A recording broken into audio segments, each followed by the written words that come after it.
Having trouble? Yes, could you please help me? Could you take me to my garage? It's just at First and Grand.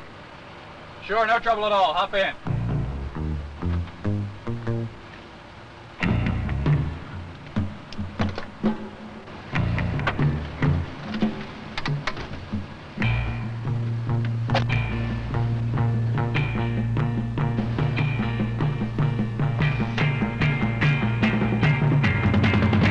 We got him.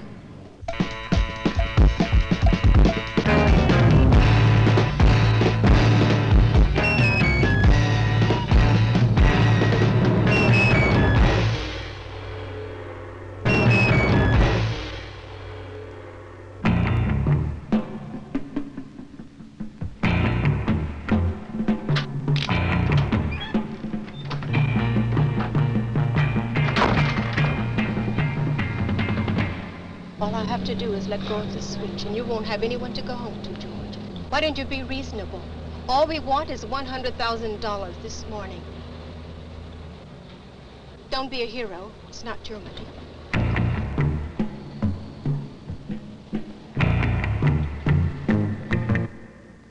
That's the way it happens on the average of once a week. And the name of the game is money. Somebody decides that he's found a terrific way to make a lot of money in a hurry, and that you'd be perfect bait. So he grabs you, grabs your family, and puts the squeeze on. Now, all of this may seem to have an air of unreality about it, but it really does happen. And it really could happen to you. Mike, you're the banking security man here. What would you do if you were in this man's shoes? The man's in a hell of a spot. He's under tremendous pressure at this point. But the other side of that coin is he has an advantage here if he remembers that we're dealing with a criminal in this particular instance, and the criminal probably knows the law well. Somebody whose major purpose, major motive is money. Is money. The hostage is a negotiable instrument at this point, so it has to be treated with care, and you know that. So if you stay non-aggressive, try to deal with that and realize that, I think that'll pull you through it. John, what would you say the kidnappers, the hostage takers' attitude is at this point? The hostage is, at this point, beneficial to the criminal, and if the hostage is lost in any way, then the criminal is in a lot more trouble than he would be committing a robbery or gaining some money. That's a plus on the side of the hostage, that he realized that it is not to the kidnapper's advantage to destroy him.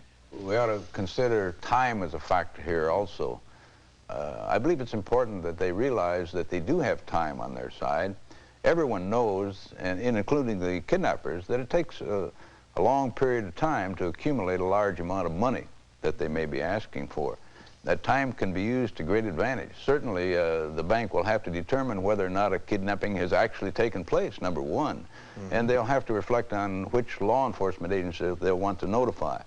One of the things I think we have to realize in time is that initially, if you can imagine like a seesaw where we'll put emotion and reason on a seesaw, and if you put it like this, with emotion being very high, and at the other end, reason being very low, when the situation initially happens, everybody is very emotional. The kidnapper, the hostage, everybody. And as time goes on, this seesaw can level off some, and the emotion can come down, and the reason can come up here. You know, you say reason there, but in what way? Communicate as much as you can that you are a human being to the hostage taker. When it seems appropriate, trying to get to know the person a little bit, talking to them, trying to understand their situation. And if you can develop the relationship so that the interaction goes fairly well, then the person can become more rational, and it reduces the emotion for the kidnapper. Law enforcement is out there working right now, and there are many forces out there trying to deal with the problem and help them. That could help in bringing this emotion down and in making the time stretch out. The hostage has to know, as you mentioned, that the company and law enforcement in its entirety is doing everything possible to effect their release, and will continue to do so till they are released. They have to be instructed to sort of keep a mental diary of what takes place from the time they're picked up and from the time to the time that they're released. And they should be told, I think, not to discuss company plans insofar as ransom and their release is concerned. Another issue, though, that is sort of an unusual phenomenon which happens almost invariably in hostage situations is, and it's a French term called folie à deux, which basically means survivor identification. And over time, there's been incidences where the hostage and the hostage taker become friends. There's been Stockholm incident is a really interesting one where 4 criminals were held up in a bank for a long period of time, and they had 2 women hostages. A year later, they ended up getting married. Wow. And the reality is that they established some relationship between each other over time. Try to get to like the person. Try to get to understand the person. Because then when they see you as a person, the hostage and the hostage taker are both concerned about saving the hostage's life. The most important thing is that you come out of this alive, and you shouldn't feel guilty about getting on a friendly terms with the hostage taker, or whatever it takes for you to walk out alive. If I may, I wanted to, you know, just ask Jay, as a woman, as a wife and mother, what her point of view is. For instance, in our film, apparently the entire family were also hostages. I think it's very important to not assume this mother bear with her cubs attitude where you take on the hostage taker and try to become dominant in any way. That's bad news, trying to being aggressive in whatever fashion really, in those yes. circumstances. And I think this is not the common thing that women are taught to do. I mean, they are taught to be more aggressive, to speak up, to say things, and that's not good. Mm-hmm. When we go through a normal process of teaching our children how to react at school and not to ride with strangers and all the things that we've said so many times, Yeah. ties into training programs. In other words, how to help train your children, how to protect your home. In the private sector as well as in law enforcement, we begin to have some training programs so that these people have a feeling, you know, for what's going to happen, and that they begin to trust us. Learning to trust you. Now, just what did you mean when you said that? A teller or somebody who has access to cash gets a call and they're told, we have your daughter, we have your husband, we have your son, whatever. If you don't immediately get this money and take it to such and such a place, we're going to do whatever they say they're going to do. Well, at that point, we are asking them to trust us enough to pick up the phone and call security. So to that come security, to you rather yes, so than that security ignore can you. then start the law enforcement wheels turning and do those things happening. Right. I must try and do a wrap-up now on this phase of our discussion. I know you're still all excited about it, but we'll put a little of that energy into the next one. We've been talking about hostage survival and how to prevent becoming a hostage in the first place. But if preventive measures fail and you do become a hostage, you're going to have to rely on your abilities to stay alive. There are 2 critical periods. One, when first taken, at a time when there might be gunplay. Stay cool. Don't aggravate the situation. And the other critical period, once the ransom is paid. If you're still a captive, you're going to have to rely on the friendship bond you've been able to create with your captor. Kidnapping for ransom is almost a straightforward, classical routine. But there are kidnappings that are more complicated than that. What if you become the captive of an irrational, emotionally disturbed person? Right now I have to catch a plane.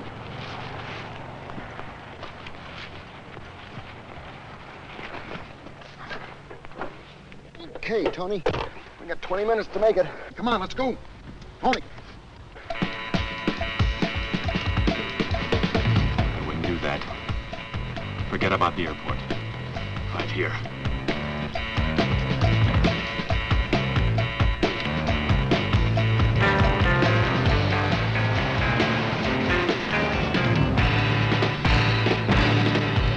Anybody go to the airport with Mr. Keegan? I don't think so. Tom, we just Got another one of those letters.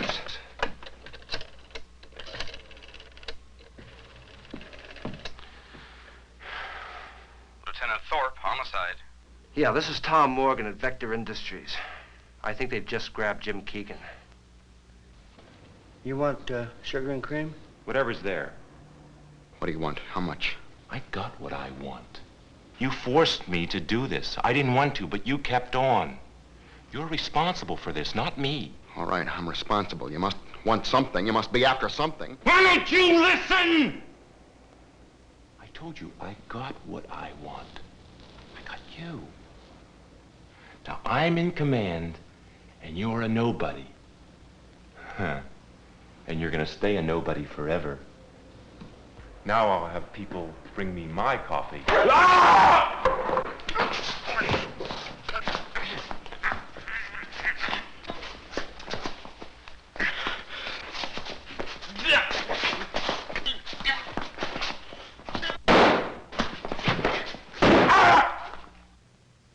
In this piece of film, you see an excellent example of what not to do. Ignore threats, take no precautions, and then if grabbed, crowd your captor into a corner and over the edge into violent action. This is another classic kind of kidnapping situation. The psychotic acting alone.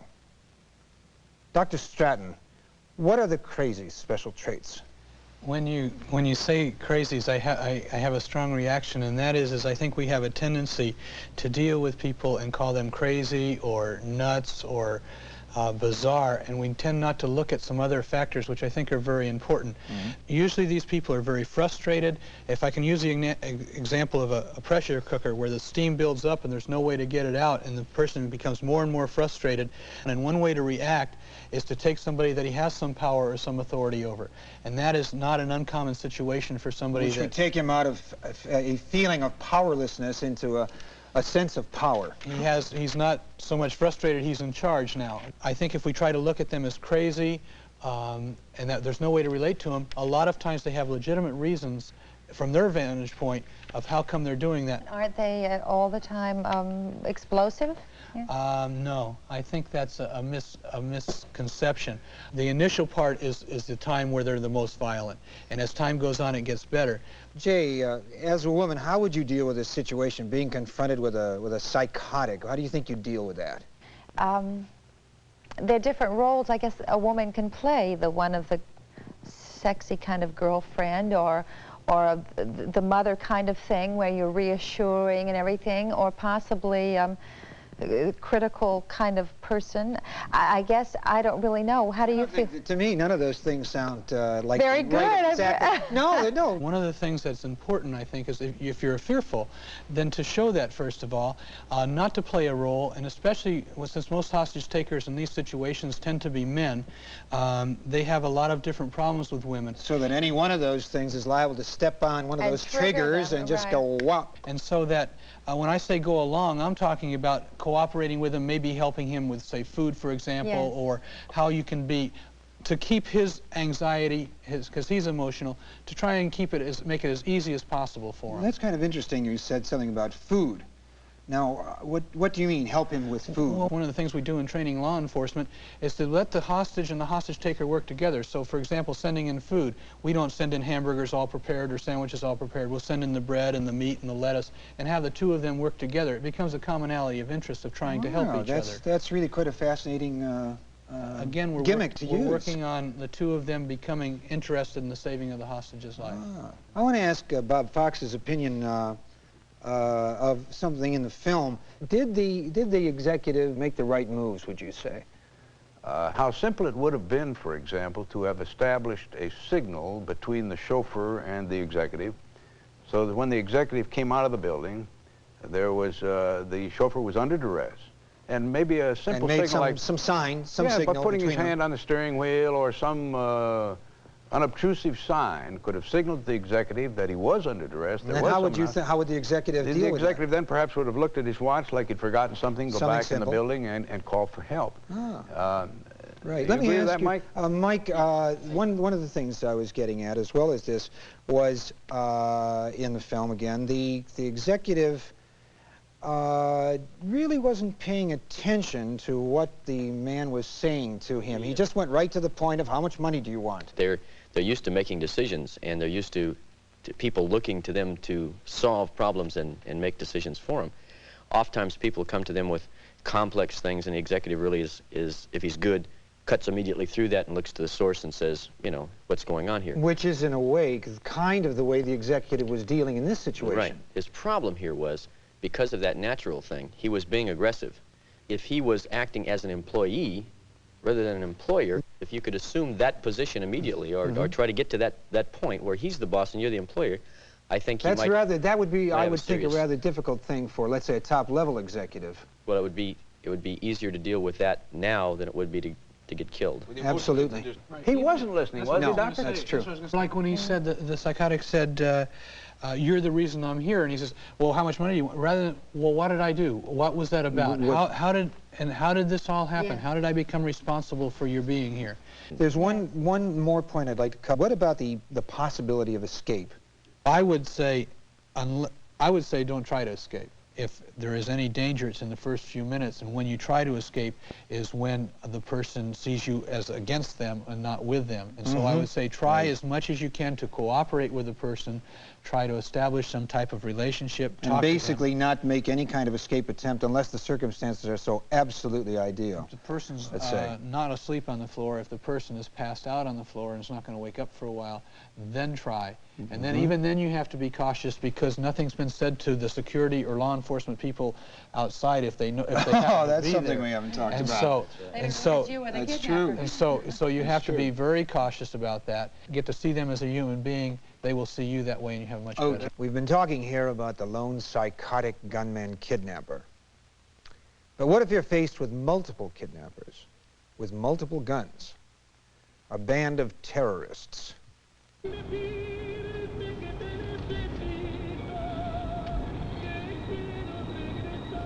Paga ese horario, ¿no? Perdóname, señor Hansen.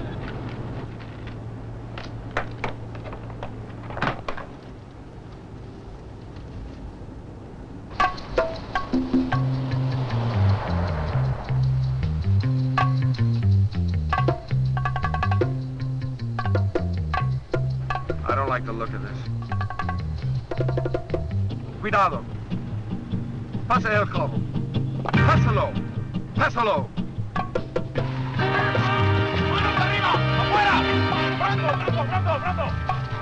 ¡No toque las pistolas para arriba! ¡Del carro! ¡Para afuera! ¡Para afuera! ¡Para afuera! ¡Manos arriba! ¡Deténganlas ahí! ¡Para arriba! ¡Ándale para arriba!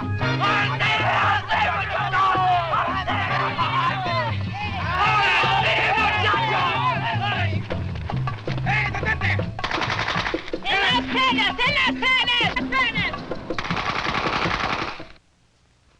Well, that piece of film certainly illustrates the penalties for rash action in a situation such as this. Terrorist kidnap is a relatively new phenomenon and a rapidly escalating one. Dr. Stratton, what would you have to say regarding the terrorist group? If you can look at terrorists as a theater where they are actors trying to reach an audience, and what they tend to do is want to reach the largest audience possible. So they're involved with the media, which I think we'll talk about at some point. Look at them as fanatics that have a cause that they want the world to know about. And one way to do that is to grab the attention of the world. But they are, in general, terrorists have no desire to harm the victim. The victim is just a part of a way for them to allow their cause to be known. The victim is not the target. The target is the company for whom he works or the government for whom he works.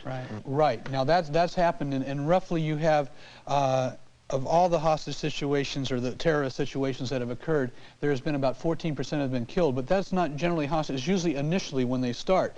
Bob, I was just kind of interested in discussing the relative deadliness. What would you or Mike or even Dr. Stratton have to say regarding who's worse, who's more dangerous to the hostage? There's no doubt about it that the terrorist is the most dangerous. And if I can expand on Dr. Stratton's portrait of a terrorist just a little bit, he is a fanatical individual. He believes in his cause. He's willing to die for his cause, even almost to a suicidal type of atmosphere. Bob, so we don't, just if I can interrupt for a minute, please. We're suddenly sounding kind of hopeless here. I think, you know, if you are in that situation, I wouldn't think you'd want to just give up and say, well, they're going to kill me anyway. You realize again, back through the common thread that's running through all of these situations is time, time, time. If you have not been killed immediately, you can assume that you're now, time is beginning to work for you, and if you can realize that time is working for you and begin to work, you know, to relax with that to some degree, help calm yourself down. Tying in with that, because we've been talking about terrorism, I think there's something to look at when I talked about the theater, and I'm talking about the media. The terrorists wanting to gain an audience know how to use the media. They know the times to come on the news, and what happens is we have a feeling that a lot of these are occurring. When a plane is crashes and 100 people are killed, that's carried one day on the news. When you hold people hostage for 3 or 4 days, you're before the news all the time. Your point is that there isn't really that much true fatality as a result of terrorist action. My point is even more than that, that we tend to really know about the terrorist incidents and think that there are a tremendous amount of them, where in reality there are not that many, but they're what grab the news. People are imitative, and what they see and learn by the media is what happens. For example, if you take several television shows, and I think it's important that we consider this, you have an impression of law enforcement going out and trying to siege hostage situations, like the policeman trying to kill people, or a siege, go in and take over a situation, where that is not true. I have had the privilege of traveling around the world lately doing some training, because Sheriff Peter Pitchess, Los Angeles County, has been very involved in this, and police do not do that. In fact, in the last 8 years, in hostage situations, or our special weapons team has only fired weapons 4 times. And I think the media presentation is that law enforcement does this all the time. And if the people see police in those situations, they get concerned, or they become nervous. And I think they need to know the police are trained to relax, to sit back. They know time is in their favor. Excuse me, I wanted to get into the subject of the multiple hostage situation. We see headlines such as 134 hostages taken, 110 hostages taken. When an executive is a part of that tremendous group, should he expect to take leadership in that situation? Is it a wise thing for him to contemplate? If he begins to look like he's challenging the guy, I think we'd have a problem. Just as Dr. Stratton said before, we have to be careful not to appear to be trying to usurp authority. To help them to go along with the hostage taker, to inform the other hostages ways that they can relate with this person, and assure them of some things that you don't have to worry that much, go along with them, to take that leadership role in that way. I want to kind of get Jay's response overall to being a hostage. How would you respond? How should you respond?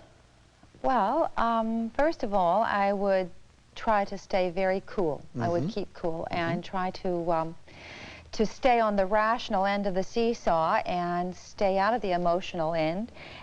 Try not to make the kidnapper nervous. Right. And I would cooperate very fully. I would watch him to see what makes him nervous, what triggers him, and what irritates him, and try to avoid those things. Stay away from that, of course. Stay away from those things. And I would look for areas of maybe common ground, like, for instance, what television shows do you like, or try to see if there's some way. Very good. And then I would offer him a cup of coffee, or try to make a sandwich with him. And very wise. And then I would try to establish his worth as a human being, and get him to appreciate me as a human being. And, you know, because I'd like to see my kids again. Yeah, well, then we're saying, in any situation, keep cool. Think. Be observant. Go along with any reasonable demand. Don't try and make a run for it unless you've got a really clear shot at it. And once you've got your panic under control, just cool it. Start a dialogue going. Talk to the man. And I guess, in summary, what I would say, in a way, is the major thing for the hostage, your primary responsibility is to save your life, to cooperate with the hostage taker, to do what you can to make it easier for him, not to agitate him, but basically your job is to save your life. I think what Dr. Stratton has just said summarizes as well as anything possibly could what we've been discussing here this evening. We've seen hostage takers, learned a little bit about what they're like inside. What are your inner resources? Are you prepared to be a hostage and to survive